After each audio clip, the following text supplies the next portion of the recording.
check in with Matt Lutovsky from Sporting News. As Matt, this is what we're looking for in the NBA, right? Like, for those people who bet, they probably didn't put a lot on the money line because they didn't believe it could actually happen, but it did. Cleveland beats Boston in game 2, a real surprise, I would say, last night. I guess what I would ask you is, do you think that Cleveland beating Boston in this spot was a bigger surprise than maybe Miami beating Boston as 14.5 or 14-point underdogs? Was this the biggest surprise you think of the playoffs? Now, I would still say that Miami game was a bigger surprise. For this situation, I do think Cleveland's just a better team. And more than that, Kristaps Porzingis is out. And, I think it's tempting to just compare the two and say, okay, big deal. Boston lost game 2 last series, came back, won easily. Again, the difference, I think, Kristaps Porzingis. And you look at it, Miami made a ton of threes in that game. And while Cleveland shot very well, very efficiently from 3 in this game, they didn't make a ton. It wasn't anything that isn't repeatable. And, I was here Wednesday and we talked about Boston and this series. And we talked about how good Derek White had been and how he'd sort of been doing a Steph Curry impersonation. And, he really struggled, especially from 3. And Drew Holiday struggled even more offensively.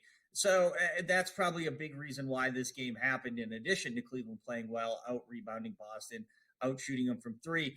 But, Boston just needs to get those guys going again. I think they'll be fine. I certainly think they'll still win this series. But it's definitely looking a lot more like it could go 6 games. You never know if it could go 7. Boston has a way of messing around sometimes in the playoffs with some of these teams everyone thinks it should beat handedly. But I still like Boston. I just think Cleveland just reminded everyone we're not going to roll over. And maybe they were tired. They just had a hard-fought 7-game series going into game 1. They didn't get a lot of time to rest, but nonetheless, I think they got to regroup after that game, came back, were very impressive in game 2.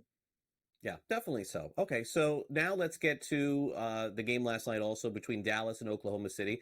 I think most people, and you included, thought that Dallas would win a game or 2 in the series, maybe even win the series. It's just how this is going to go. A little bit like Dallas, LA Clippers, because Oklahoma City, while they may be a better team, Matt, than Dallas, Dallas certainly can hold their own. They had a really good regular season. They looked good in the first round of the playoffs. So they win last night, 119-110. Is it fair? I mean, PJ Washington was the surprise from their team last night, but is it fair to say that as long as Luka is putting up his kind of numbers, which is somewhere between, 25, 35 points a game, at the very least, Dallas is going to be in these games, which they were not in game 1. Yeah, absolutely. Luka had not looked good, at least shooting from deep for most of these playoffs. He's obviously banged up. There was numerous times last night where I wondered if he was going to be able to keep playing, but he did. He toughed it out, nearly had a triple-double, and led the team. Are they going to get 7 3-pointers from P.J. Washington most nights? No, absolutely not. But at the same time, they're not only going to get 9 points from Kyrie Irving most nights. And Kyrie Irving was good in other ways. He had a bunch of assists. He had a big rebound. He did hit a big shot.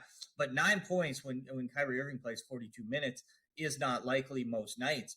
So I think that could even out with some of the scoring we saw from Dallas's role players that maybe isn't repeatable. And on the flip side, Oklahoma City's got a problem where a guy who's been in their starting lineup all year looks unplayable and did not play hardly at all in the second half with Josh Giddey. And how's that going to continue the rest of this series? Because even though you could say, well, Josh Giddey shouldn't play, Josh Giddey's been terrible, you can say all those things, but that's a guy who's been there. They have a rhythm and they have a way of playing that now changes. And they have to get accustomed to that with whether it's Aaron Wiggins, whether it's someone else coming in and playing more. So we'll see what happens in game 3. They might just go back to it. It might have been, a 1/2 thing. But I think that is an issue for Oklahoma City that they kind of need to figure out. They're a very good team. I think this is going to be a battle. This is going to be quite a series going forward as long as everyone stays healthy. They both traded punches now, and we'll see going back to Dallas. So I'm pretty excited for the rest of this series because it's shaping up to be a long one and a very competitive one.